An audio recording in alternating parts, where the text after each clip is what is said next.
Welcome home to St. Anne's.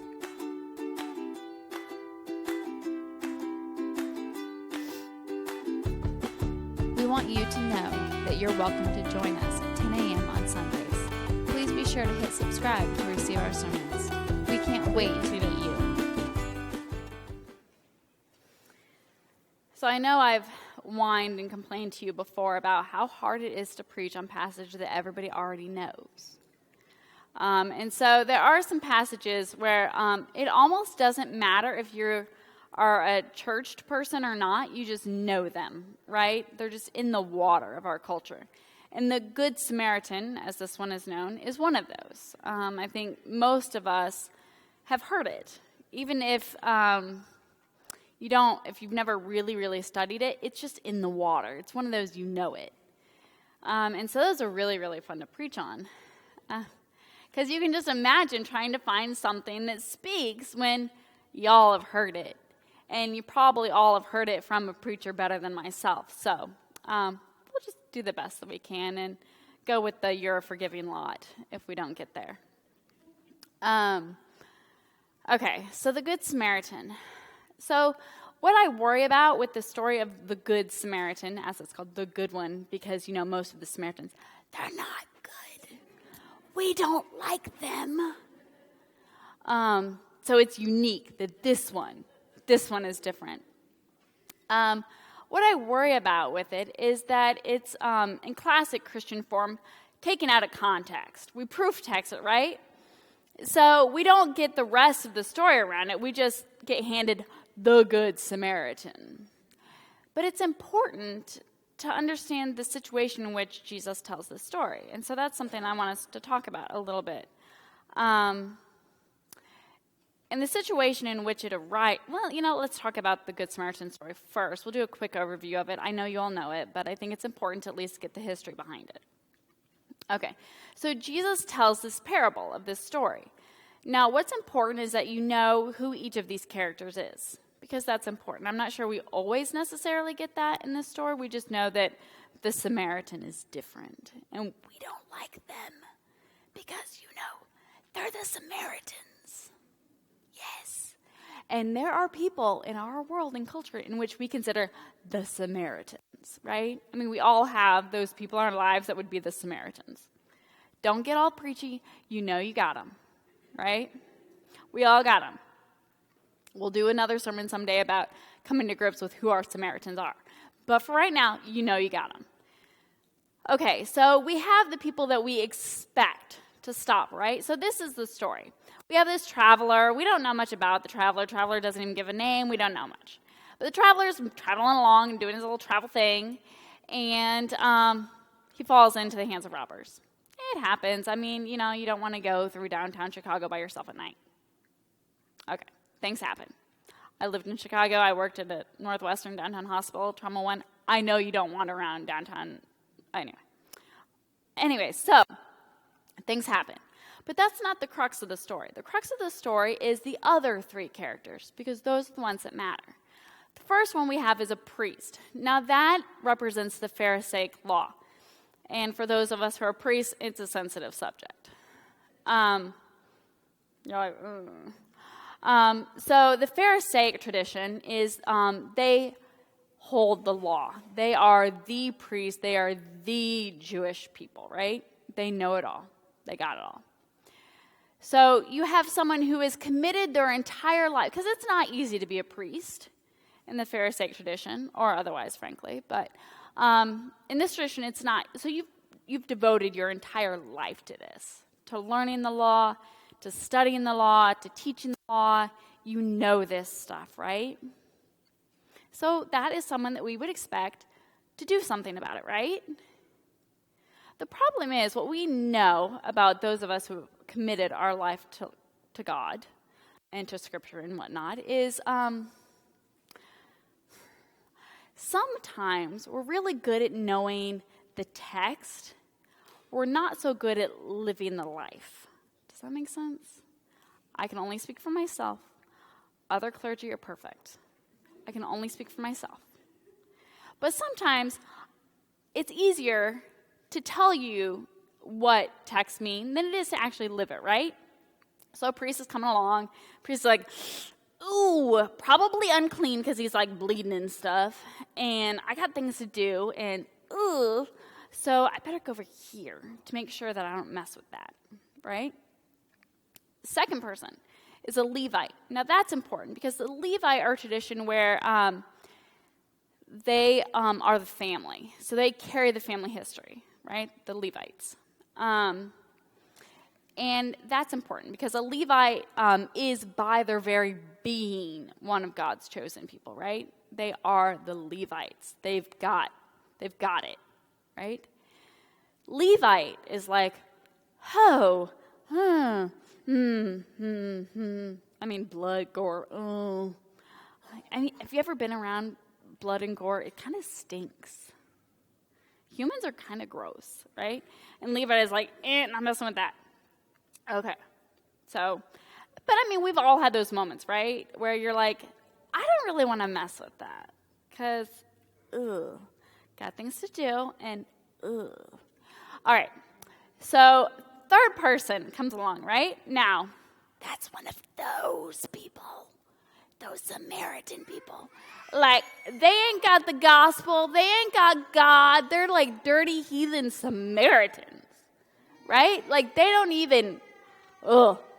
So, but the Samaritan comes along, sees a person struggling, right? And is moved to what? And this is important.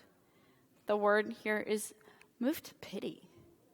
So, he's physically feels something, right? He sees another human and feels that. And it's like, I've got to do something. And that's important because the Samaritan is one of those people. So when we get this story, that's really, really important that it's not about the rules.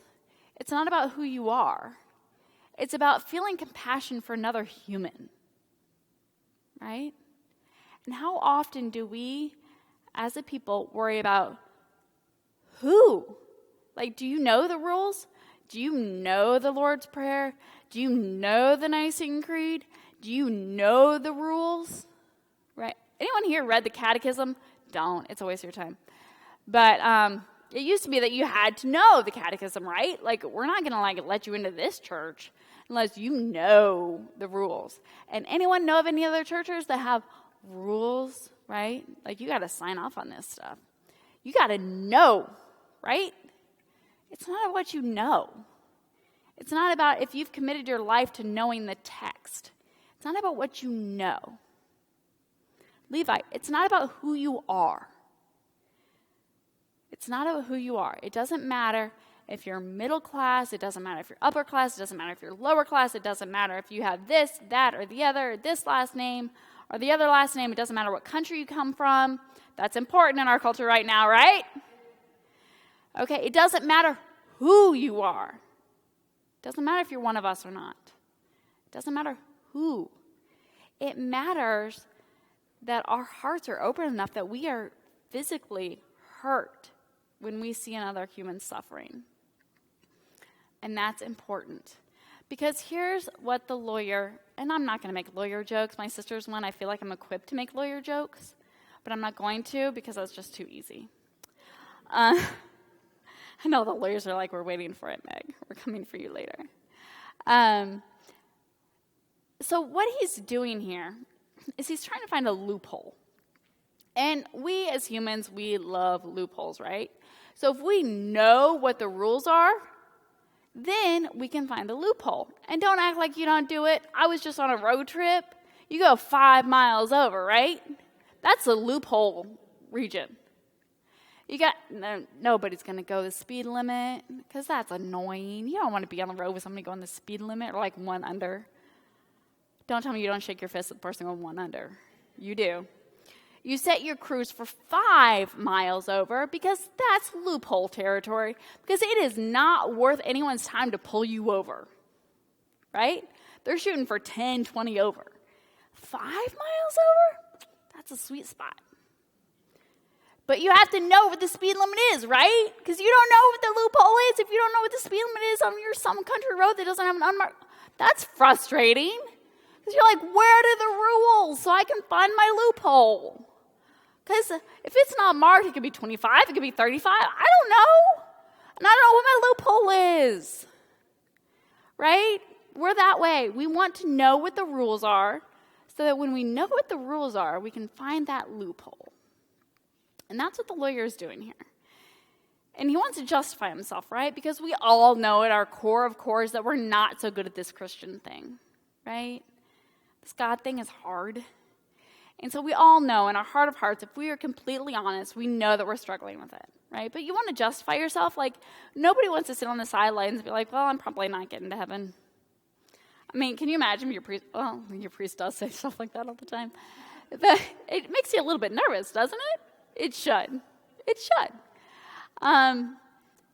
But we all want to know. We want to justify. We want to be okay. And so we're going to find that medium ground where it's like, okay, so I'm not perfect at the Christian thing, but at least I'm not as bad as them, right? Because, like, you got to find out. It's like I always tell people, it's not that you have to be faster than the bad guy or the cheetah. You just have to be faster than me, right? So we don't need to be super fast. We just need to be faster than the slowest person, right? I mean, that's what we think about Christianity. We just got to be faster than the slowest Christian. Okay, so that's what we're looking for. We're looking for the rules. And that is that legalistic rule, right? And that's what he's asking Jesus for. What are the rules? So I know what my loopholes are. But what does Jesus answer? Jesus answers, there are no rules. There are no rules. And if there are no rules, then there are no loopholes. Because it's really pretty simple, right? Jesus comes to us again and again and again and says, here's the thing. Love one another as I have loved you. Love God, absolutely. And then love your neighbor. And it's like, oh, well, shoot. That's hard. Right? Because it's hard. But here's where Jesus comes down again and again and again. There are no rules. That's like when people come to St. Anne's and they're like, well, what do I do to be in the Episcopal Church? I'm like, you go. And they're like, well, do I need to take class? No, you go. And you hopefully get to know some other Christians, and then you're not alone on this whole Christian journey, which is hard. It's so hard. Right? But it throws us off when Jesus says that because we want rules. Because if we have rules, we know what the loopholes are, and we know how to get by those. But there are no loopholes because there are no strict laws. And you want to know what? It's harder than that. Because here is what it means. It means love God, love God's creation. Period. End of story. It doesn't matter how much you've studied it. It doesn't matter if you can quote it or not. It doesn't matter if you're one of the in, if you're one of the people that we like. None of that matters. And that's hard because we want to know that we're the people who know, right? We want to know, I know what the rules are. I know what the rules are, and I'm one of the chosen ones, right? Because if I know those things, I know I'm going to be okay. But that's not what it is. It's not measured by that at all. It's measured simply by this. Love. That's it. And there are no loopholes to love. And we know that, don't we? If you've been in a relationship, you know that there are no loopholes to love. There's no out. There's no 5 miles over. Like, oh, I love you, but there are no loopholes. And that's what we have to hear again today, because we need to hear it again and again and again. There are no rules. Rules are too easy. Rules are too easy for the God that we worship. There are no rules. There are no loopholes. There's only love. And if you have love, you don't need no loophole.